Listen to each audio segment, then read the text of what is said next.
All right. Well, this scares me. Um, but I realize I haven't done this in a while, and I'm thinking give it a little shot. If people ask things that are sparking my interest, I'll comment on it. And if not, then I'll just kind of do everybody the service of doing my own thing here. I'm in the middle of working on a few projects right now, and they're extremely disparate. So I don't know. Like that's what a lot of times people in the modern world call ADHD brain. I'm not exactly sure what I think about that. We do have this problem of giving labels to everything, and also pathologizing human behavior. I'm not a big fan of that.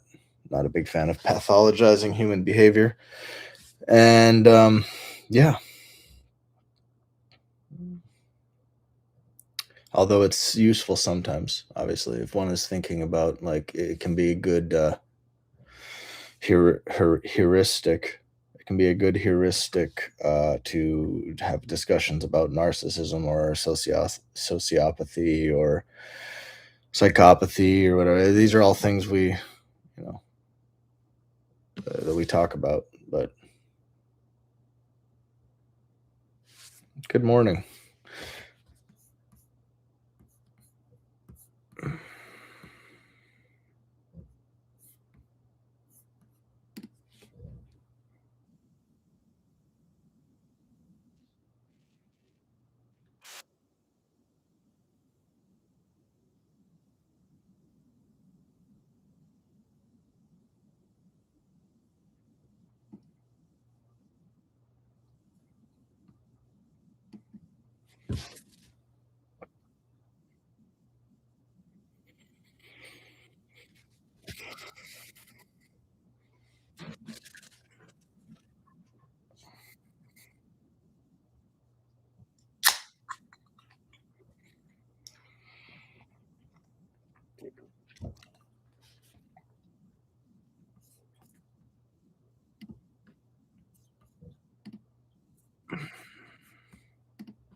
Okay.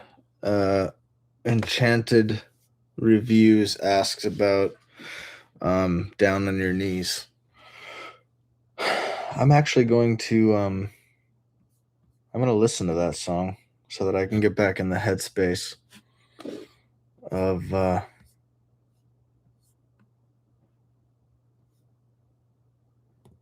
writing it.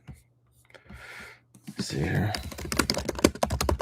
I'm actually just going to Spotify. Flora Cash, Down on Your Knees. Okay. Maybe I'll play it through the speaker. I'm assuming that will come through then.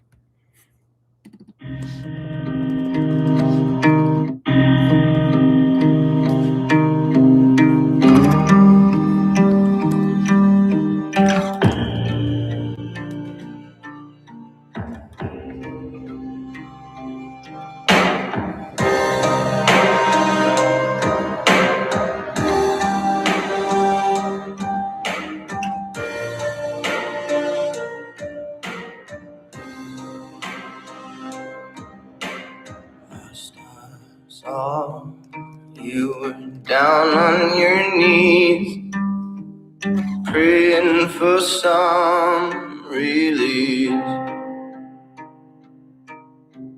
Check my bed, but you ain't next to me, and I'm wondering where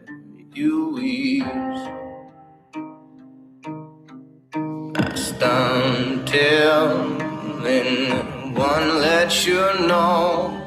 But I don't understand this game. My lip, but I said I would find something I didn't know I had. Almost winning, and now I don't know, but it seems like it's almost away from me.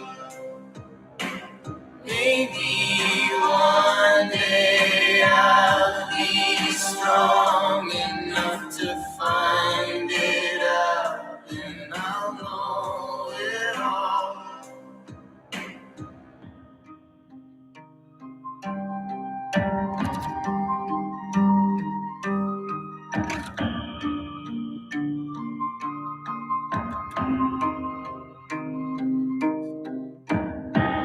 And the spring is running fast. You got me thinking. I want this to last.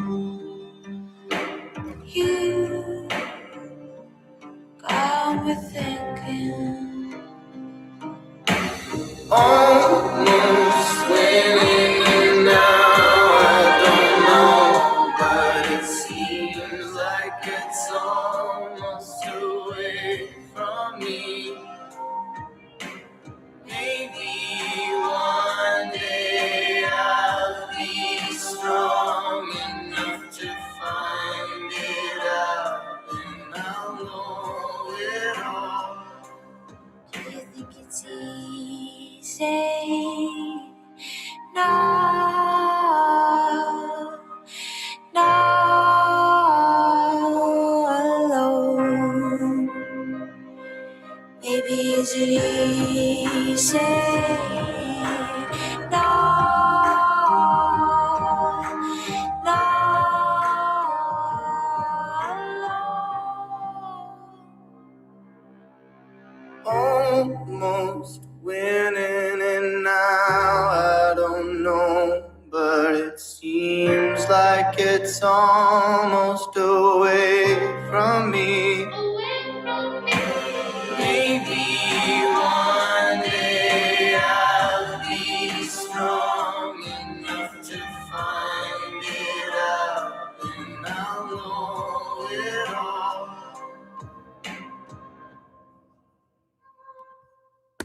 Yeah, that's I really like that one. Couple of things come to mind. First of all, that was a song that came at a point when me and Espresso were extremely struggling, like with whether, like we were having those like doubts about what we were doing with our time. You know, it was like everybody else has normal jobs, and we're working like random shitty like weekend things, and then basically doing this music thing. And for some reason it was at a little bit of a crossroads point, I think, where this song came out, where I felt a huge responsibility to like buckle down and do everything I could to make up for the sacrifices that Espresso was making at that time, which was um like working at this really shitty, like when I first came to Sweden, Espresso worked and I couldn't work. um and that was basically her supporting me while I was here. I mean, I did have some occasional help from family, and I had my own like savings, kind of, not really. But yeah, then like when I was there, it was my job to like figure out how, like, okay, we're songwriters, we write songs. How do we produce songs? Because we can't afford to hire a producer, we can't afford to go into a studio. I have to learn everything about how to do that, like to basically get that same effect across. So it's like I don't know anything about microphones. I don't know anything about equipment. I don't know. All I know is I have a piece of shit guitar and I write songs on it. All you know is that before me and Espresso met, she had worked with this producer guy a little bit, who became a good friend of ours, Daniel. But she at that time like didn't play any instruments or anything like that. She just sang and wrote songs, and then he provided some structure in that regard. But he was like light years ahead of what we could do on our own in terms of production. But eventually he had to leave the project for reasons. And but also like I'd already been producing my own stuff. I'd been gradually working up to this. Like the whole reason me and Espresso met was because I had stuff on SoundCloud. um so I had already been kind of going down that lane, but like she increased the sense of responsibility and weight, um in a way that was like it kind of puts a fire under your ass or whatever.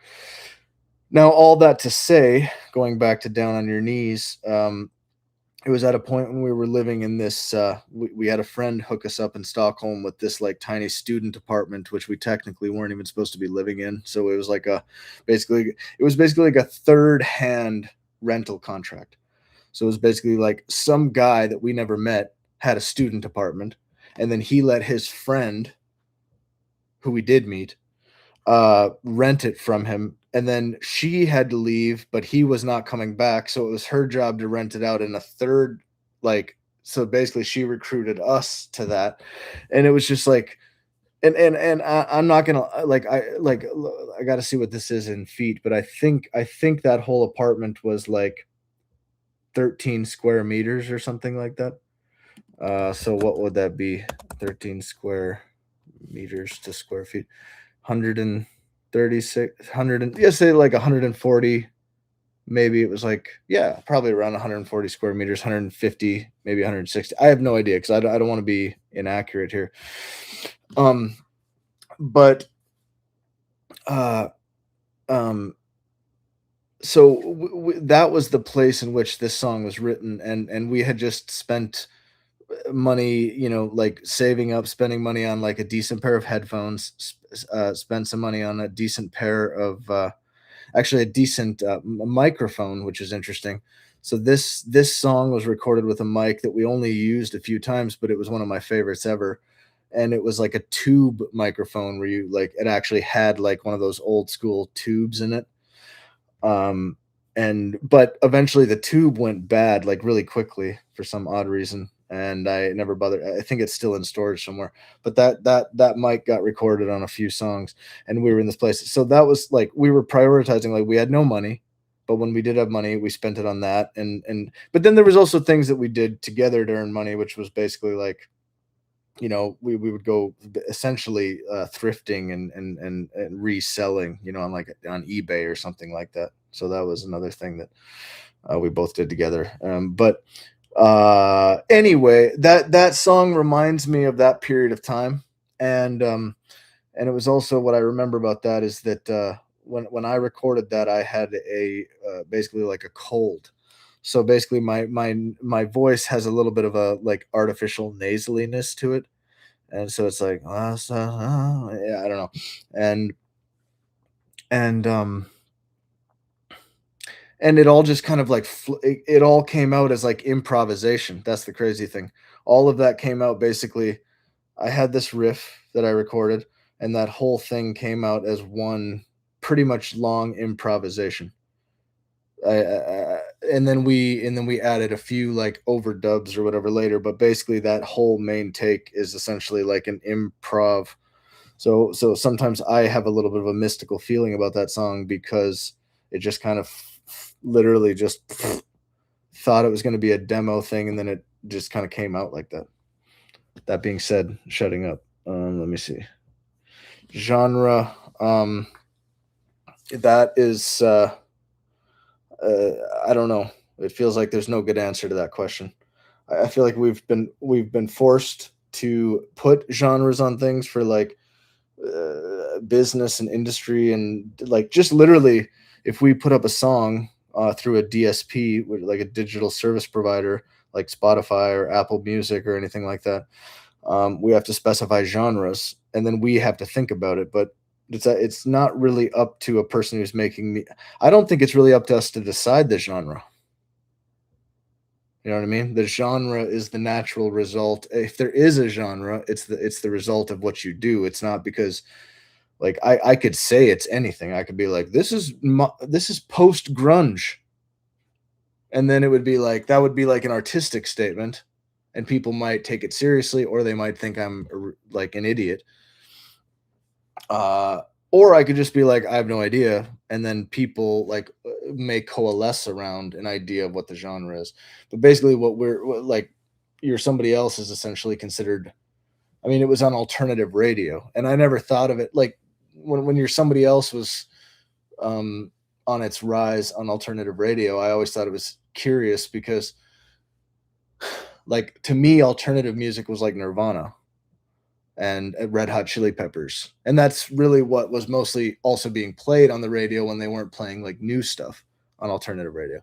So to me, like Flora Cash never fit as alternative in that sense. And so I was kind of like, oh my God, we're not really supposed to be here. Like we would be touring with like alternative rock bands and we would be like, "Ah, we're not really a rock band, but whatever." And again, that's why these like labels and the genre thing, it's just a little bit tricky. And then sometimes I think maybe the key to a genre is to just invent something.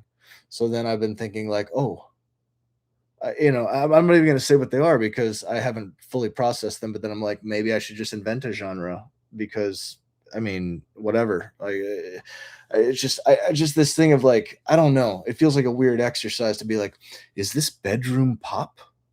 Well, yeah, kinda. I mean, yeah. Is this singer? Is this pop? No. Is this indie singer songwriter? Yeah, yeah. I mean, independent songwriting. Yeah, yeah. Is this alternative rock? Sometimes it is. Is this pop music? Yeah. I mean, it's not like I mean, a lot of the stuff we do is not extremely avant-garde in a like overt sense. You can sneak avant-garde in various places, but it is basically, it follows kind of pop convention in terms of song structure and all this kind of stuff because that's what we want to make and that's what we like a lot of times, not always. Okay, that being said, rambling. What do we got here? Okay, I appreciate the compliment. Thank you. This is actually, you said you look nice tonight. I appreciate that. But this is a hat that I got from Espresso's sister's significant other, and it's Minnesota Vikings hat, like a retro one. Feel feel I love this hat actually, so I'm very grateful for that. Um, let me see here. Time Machine is my girlfriend's favorite song right now. Very, very. Oh, the Time Machine thing. Yeah, that's an interesting one. Well, we were in the midst of touring. That was like when things were on the up, like on the rise, and most nights we were on the road and like riding that weird wave of like extreme adrenaline peaks and extreme like lows, which you then smooth out through alcohol, essentially, or whatever. Not everybody does, but that's, I mean, it's always a little bit lubricated, and that's actually one of the interesting things is like when you're touring at that level, like, and I'm not saying this to justify our own like drinking on the road habits, but we would go into the dressing rooms of people we were touring with, and we would be like, "Oh my god, there's." I mean, every single night on their rider was like bottle of vodka, bottle of whiskey, a case of IPAs and da da da da da. And our thing was always like, we want the lowest alcohol percentage beer because we know that we're going to be tempted to be like drinking them as like a muscle reflex and social lubricant and like calming the nerves before you get on stage. We had basically already learned about ourselves that like we don't even want to put ourselves in a position to overdo it. So we were mostly on like a light beer kind of type thing, but still it was there were many times that kind of end up like a little bit of a blur because of that. And like I said, the adrenaline peaks and valleys and all this kind of stuff. And just also the psychology of the whole thing. It's interesting when you're touring at that level because it's a lot of people who it's like everybody technically there, it kind of works for you, but you're basically responsible to make everything happen to make everybody, get paid and be happy and all this kind of stuff. So there's a really interesting thing there, when you're sort of in the machine of like all these expectations that kind of go beyond what is normal. Like if you're working at a job, like you do have like a boss and all this kind of stuff, but it becomes this whole architecture of if you don't do this thing, then like 50 people are it's a very immediate and high responsibility kind of scenario where all of a sudden a bunch of other people's cut depends on you. Like people are starting to take percentages and this kind of thing, and it's like, so if you don't do something, you're essentially making a choice to directly impact their finances, which is quite a strange weight on the psychology also, because you start to feel like, oh, what if we want to just slow it down or like do things a little bit differently, and then you get a bunch of people like recommending and telling, and I don't know. But Time Machine was written in the midst of that, but also incidentally, our manager at the time, his dad had just passed away, and actually it was the whole thing was really started out of empathy for that. It was like we heard that about his dad and we felt extremely bad, and then I was playing a guitar riff, and then we started developing the song. And but then obviously in the writing process, it was also informed by my own grandmother, who was I was extremely close to. She had just passed away, just like maybe a year before our manager's father. So that also made its way into like the zeitgeist of the song. Um, yeah, so that's the thing about Time Machine. I mean, and of course, there's all sorts of other little things, but yeah, it's the surrounding context and stuff. Um,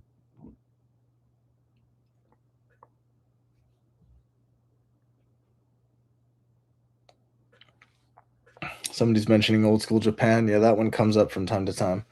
That was a song that we wrote when we were actually staying with my grandparents shortly after me and Shpressa met.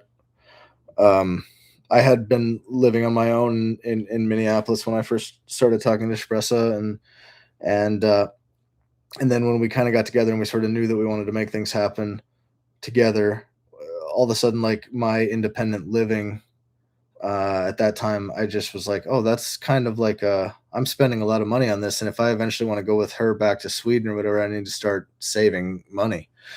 And so I stayed with my grandparents for a while, and when Espresso first came to uh, Minnesota, we spent a lot of time at my grandparents' place, and that is where their apartment in Minneapolis. That is actually where we made that whole song. That's an interesting time. That's like a whole, yeah, that feels like a lifetime ago. But Best Boy has been my theme song to get moving lately. That's cool. Yeah, yeah, that one is really cool. The whole idea came out of like this, like basically garage jam, like literally garage jam style jam that I was having with Express's brother and a mutual friend of ours. And it was a riff that popped up out of that jam, and then I just kind of sat with it afterwards. And yeah, I really like that one.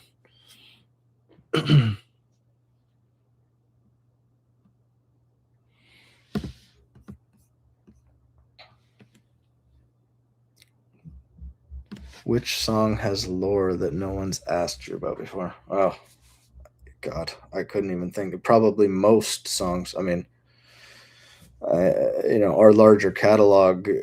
It's. I mean, it's more interesting when people mention specific songs because I'm kind of like I forget myself about certain songs, you know? And then when somebody randomly brings up something, I'm like, Jesus, I forgot we even had that song. That is really interesting to me. I mean, we've had that a few times. Like, I have this whole like category of songs that I keep in like this back bucket because of enough of a pattern where people have mentioned like uh, Mother to Child, for instance, which I always thought of as like a complete like outro album track. I always loved it. Express always loved it. But I was kind of surprised how many times people mentioned that one as like a significant one to them. So like it's more like that kind of stuff is interesting to me, but I don't really think about songs.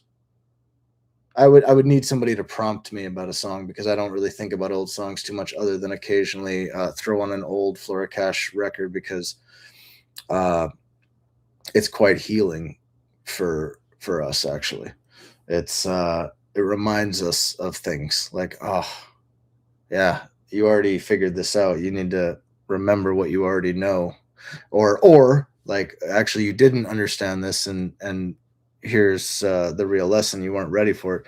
Like we find it therapeutic sometimes to listen to our own older stuff because it's also like bookmarks into that period in our lives and brings us back to where we were and how things were and what we were doing and the people that mattered and the whole context, you know. And that's what I think also is like I have to remind myself is like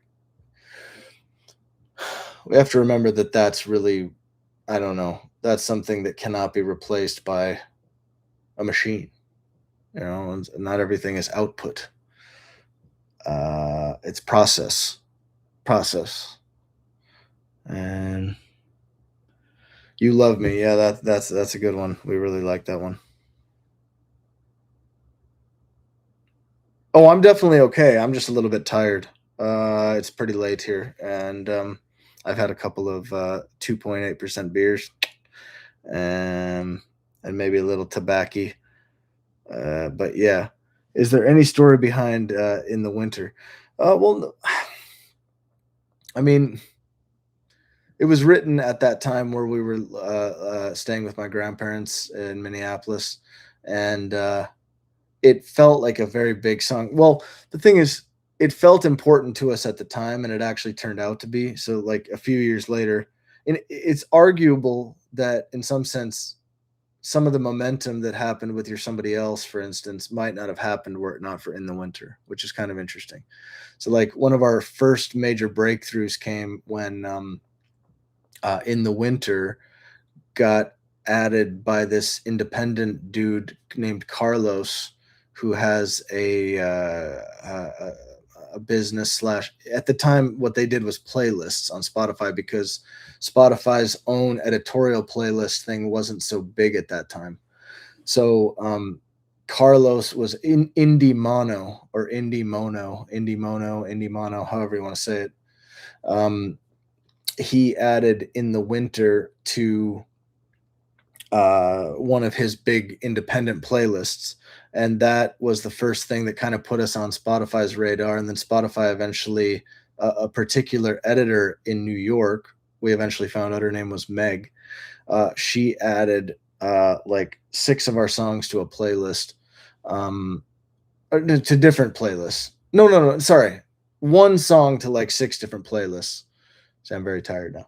But we woke up on, but this all wouldn't have happened without In the Winter. And so weirdly enough, In the Winter, I mean, maybe it would have happened, but it wouldn't have happened in that on that time scale or whatever, like however you want to say it. A bunch of um things happen to make these things happen. And In the Winter was one of those like dominoes that fell, that allowed other things to happen weirdly enough. And that song, even before that, it was always special and important to us. So I think, I don't know, there's something interesting about that. um why do we always tease with EPs on Spotify? It's not about teasing, it's about the way that the DSPs, it's the incentives. So let me put it this way.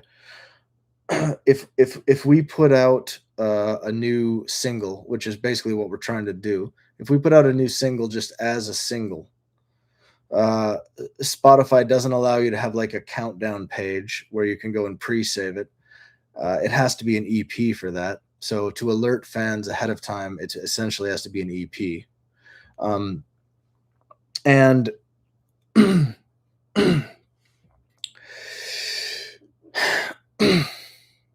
me see, how do I explain this?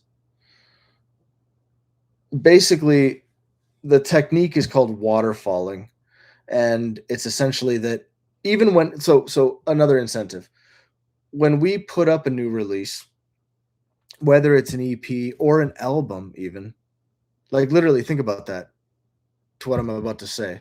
If you put up an album of 14 songs that nobody's ever heard before, let's say you do it really like old school pure method, you have like one lead single and then you have like 12 songs that nobody's ever heard before, or 11 songs, right?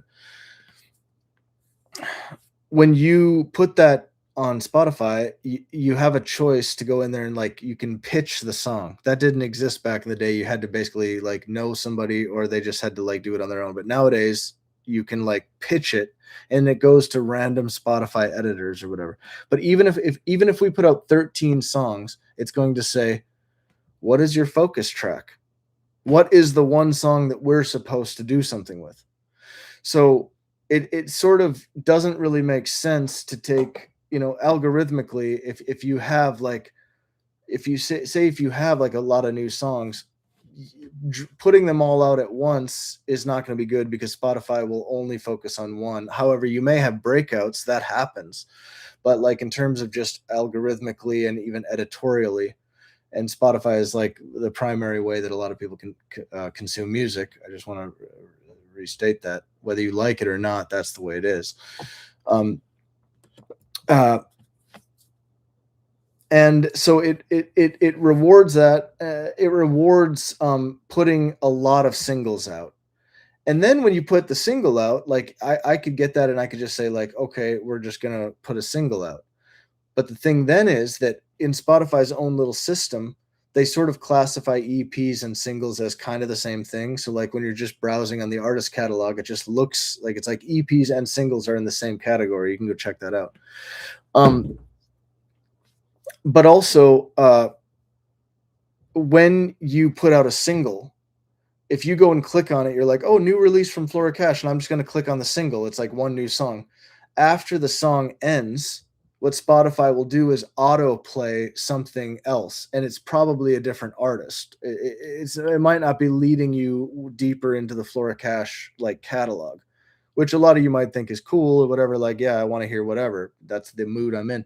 But when you do, like, when you bundle that first single with like 4 or 5 other songs, the way that Spotify's architecture works is that it will just start playing the other songs in that list. And let's say that those are songs that you've already had you've already put them out. Some of you guys may have already heard all those songs, but in reality, most people, like, because things are so saturated and attention spans are so short, most people honestly will not have heard those songs. Like, even like if we're bundling a new song with song like the last 4 or 5 songs we've released, or even something from, even a little bit before that, whatever, start mixing things in, the chances are that the person that's listening to that first song hasn't actually heard the following songs. I mean, not most people that come across a new Flora Cash single are not Flora Cash fans. Most people are actually just hearing us for the first time. So Spotify incentivizes it so that if you bundle a new song with some older songs that you've put out recently or whatever, that it keeps people within, you at least have 4 or 5 songs to convince them to come in a little deeper. Otherwise, it will just auto recommend the next wherever, and then they might forget about you and blah blah blah. So I hope that explains a little bit the incentive structure around why it looks like we release a bunch of EPs. It's just kind of like a necessary evil on a certain level, and I use evil extremely hyperbolically there. It's just I get it. I wouldn't. It's not ideal, but if there was the same kind of incentive structure for like just putting out singles without any accompanying stuff, I would rather do that. I don't want to have to do the EP structure thing, but that's kind of how it is, you know?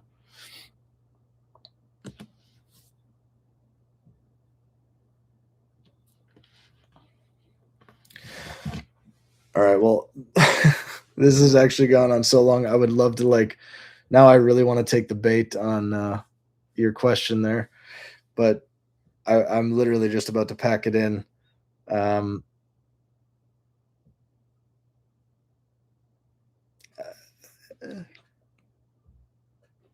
that's interesting. Um, no, I really appreciate this chat, and thank you guys so much for being here. And I hope to be back soon. And yeah, just very much appreciate. Just, you know, I don't know. I really appreciate it. Thank you.